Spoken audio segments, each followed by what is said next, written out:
te pasa, compañero? Ah, sí, es que Carla no me responde ya y me dejan visto. ¿No te responde los mensajes? Me dejan visto, no sé, le hablo pero no me contesta. Bueno, yo si te sirve de consejo, bueno, a mí me dieron un truco que la verdad es que me ha funcionado las veces que lo he usado.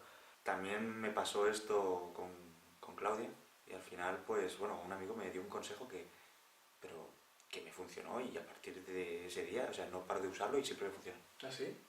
Y creo que te podría ayudar. ¿Y cuál es? Pues es...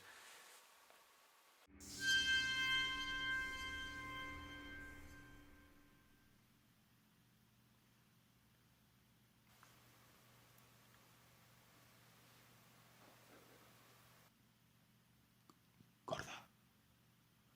Gorda. Nadie te quiere. Gorda. Gorda. Estás enamorada de Pedro. Nadie te quiere. Gorda. Gorda. Nadie te quiere. Estás enamorada de Pedro. Guarra. Ama a Pedro. Nadie te quiere. Nadie te quiere. Fea. Fea. Confía en Pedro. Guarra. Guarra. Gorda.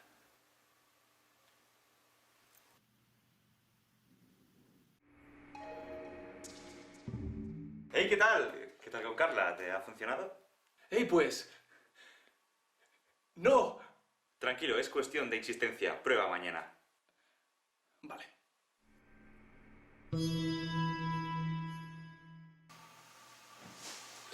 Sí, y así es como conseguí novia. Así que ahora que sabéis mi legado, podéis hacer lo mismo y hacer que vuestro crush os quiera.